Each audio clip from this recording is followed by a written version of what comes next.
ओम शांति। 12 फरवरी 2025 के ईश्वरी महावाक्य पहले सुनते हैं। सार, धारणा, वरदान और फिर पूरी मुरली से मुख्य 25 पॉइंट। मुरली का सार है। मीठे बच्चे, तुम बहुत बड़े जौहरी हो। तुम्हें अविनाशी ज्ञान रत्नों रूपी जवाहरात देकर सबको साहूकार बनाना है। तुम बहुत बड़े जौहरी हो। तुम्हें अविनाशी ज्ञान रत्नों रूपी जवाहरात देकर सबको साहूकार बनाना है।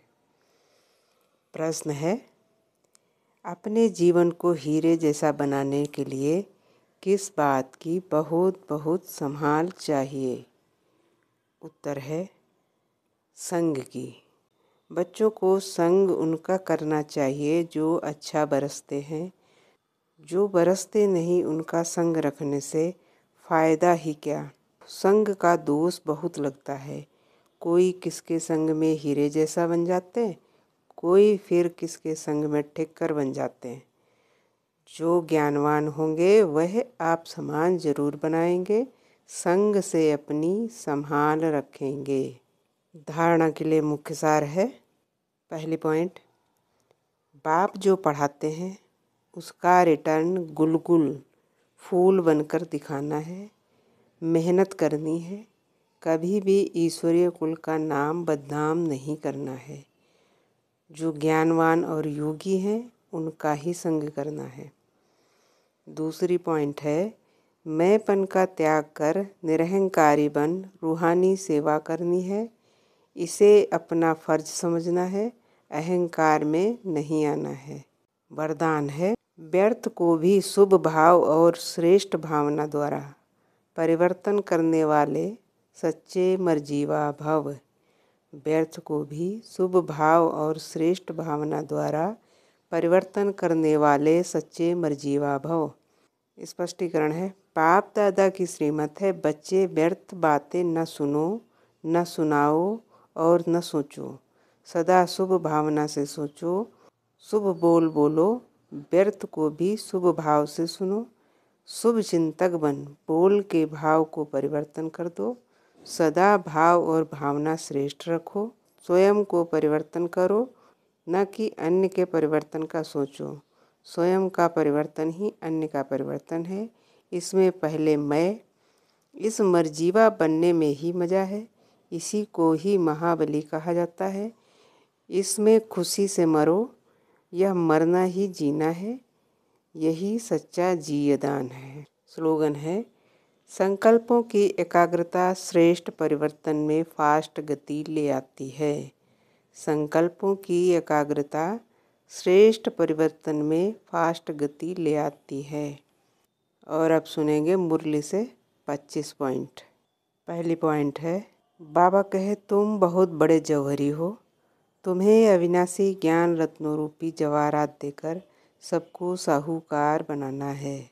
दूसरी पॉइंट है, बाबा कहे बच्चों को संग उनका करना चाहिए जो अच्छा बरसते हैं।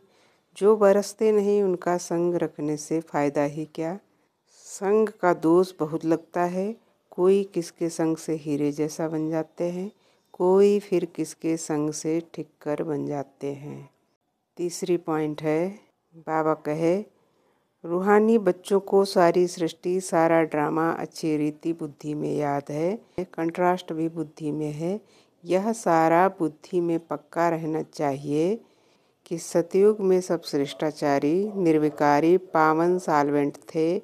अभी तो दुनिया भ्रष्टाचारी विकारी पतित इंसाल्वेंट है। चौथी पॉइंट है, बाबा कहे कलयुग के अंत में सब दुखी हैं। इसको जंगल कहा जाता है, सतयुग को बगीचा कहा जाता है। अभी तुम कांटों से फूल बन रहे हो, यह स्मृति तुम बच्चों को होनी चाहिए।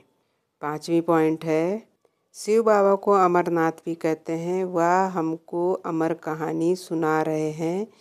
वहाँ हम शरीर में होते भी अमर रहेंगे। अपनी खुशी में टाइम पर शरीर छोड़ेंगे। उसको मृत्यु लोक नहीं कहा जाता। छठवीं पॉइंट है, बाबा कहे सृष्टि का आदि और अंत तो होना है। छोटा बच्चा भी जवान और वृद्ध होता है, फिर अंत आ जाता है। फिर बच्चा बनता है।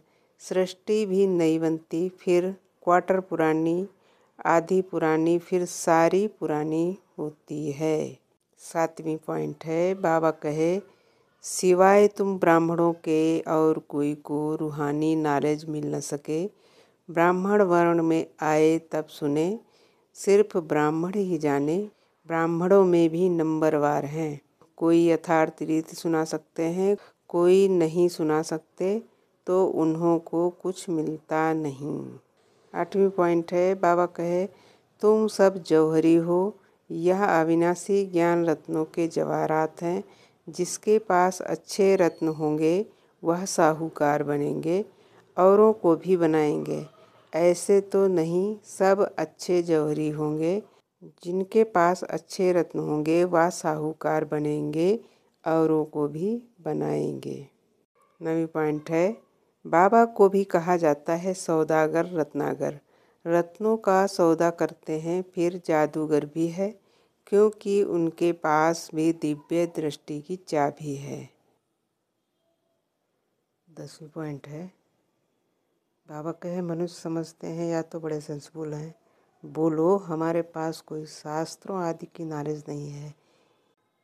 यह है रूहानी नॉलेज जो रूहानी बाप समझाते हैं। यह है त्रिमूर्ति ब्रह्मा विष्णु शंकर, यह भी रचना है, रचयिता एक बाप है। 11वीं पॉइंट है, बाबा कहे बेहद का क्रिएटर बाप बैठकर पढ़ाते हैं। मेहनत करनी होती है, बाप गुलगुल फूल बनाते हैं। तुम हो ईश्वरी कुल के, तुमको बाप पवित्र बनाते हैं। फिर अगर अपवित्र बनते हैं तो कुल कलंकित बनते हैं। 12वीं पॉइंट है, बाबा कहे बाप बैठ कर्म अकर्म विकर्म की गति समझाते हैं। कहते हैं ना, इसने आगे जन्म में ऐसे कर्म किए जिसकी अभोगना है। सतयुग में ऐसे नहीं कहेंगे, बुरे कर्मों का वहाँ नाम नहीं होता। यहाँ तो बुरे अच्छे दोनों हैं, सुख दुख दोनों हैं। 13वीं पॉइंट है, बाबा कहे अभी तुम जानते हो यह चक्र 5000 वर्ष का है, कल की बात है, जबकि इन सूर्यवंशी चंद्रवंशियों का राज था। कहते भी हैं ब्राह्मणों का दिन, ऐसे नहीं शिव बाबा का दिन कहेंगे। अगली पॉइंट है, बाबा कहे इस देवी देवता धर्म के स्थापक को कोई जानते नहीं। श्री कृष्ण तो बच्चा है, ज्ञान सुनाने वाला है बाप, तो बाप को उड़ाए बच्चे का नाम डाल दिया है।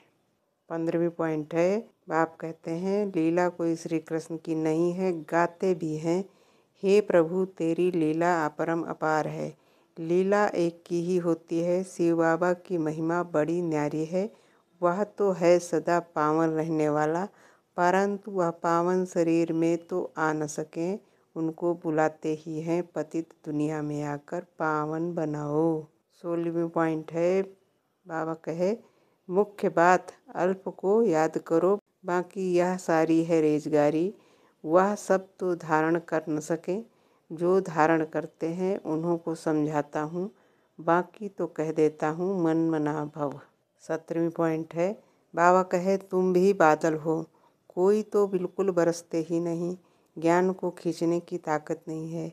मम्मा बाबा अच्छे बादल है ना, बच्चों को संग उनका करना चाहिए जो अच्छा बरसते हैं। जो बरसते ही नहीं उनसे संग रखने से क्या होगा। 18वीं पॉइंट है, बाबा कहे सत बाप से जो ज्ञानवान और योगी बने हैं उनका संग करना चाहिए। ऐसे नहीं समझना है कि हम फलाने का पूंछ पकड़कर पार हो जाएंगे। ऐसे बहुत कहते हैं, परंतु यहाँ तो वह बात नहीं है। स्टूडेंट किसकी पूंछ पकड़ने से पास हो जाएंगे क्या, पढ़ना पड़े ना। 19वीं पॉइंट है, बाबा कहे ड्रामा में दिव्य दृष्टि मिलने का पाठ है तो साक्षात्कार हो जाता है। बाप कहते हैं ऐसे नहीं कि मैं बैठकर साक्षात्कार कराता हूँ, यह ड्रामा में नूंद है। 20वीं पॉइंट है, बाबा कहते हैं मैं इस सृष्टि में आया हुआ हूँ, इनके मुख से बोल रहा हूँ, इनकी आँखों से तुमको देख रहा हूँ। अगर यह शरीर ना हो तो देख कैसे सकूँगा। पतित दुनिया में ही मुझे आना पड़ता है, स्वर्ग में तो मुझे बुलाते ही नहीं हैं, मुझे बुलाते ही संगम पर हैं। 21वीं पॉइंट है, बाबा कहे अच्छा व बुरा काम ड्रामा अनुसार हर एक करते हैं, नूंद है। मैं थोड़े ही इतने करोड़ों मनुष्यों का बैठ हिसाब रखूँगा। मुझे शरीर है तब सब कुछ करता हूँ। करन करावन हार भी तब कहते हैं, नहीं तो कह न सके। मैं जब इसमें आऊँ तब आकर पावन बनाऊँ। ऊपर में आत्मा क्या करेगी, शरीर से ही पाठ बजाएगी ना। मैं भी यहाँ आकर पाठ बजाता हूँ, सतयुग में मेरा पाठ है नहीं। 22वीं पॉइंट है, बाबा कहे मुख्य बात तो कहा जाता है बाप और वर्षे को याद करो। बेहद का बाप इतना बड़ा है, उनसे वर्षा कब मिलता होगा यह कोई जानते नहीं। कहते हैं आकर दुख हरो सुख दो, परंतु कब यह किसको पता नहीं है। 23वीं पॉइंट है, बाबा कहे बहुत कहते हैं क्या मोक्ष नहीं मिल सकता। बोलो नहीं, यह अनादि अविनाशी ड्रामा है, यह कभी विनाश नहीं हो सकता है। यह तो अनादि चक्र फिरता ही रहता है।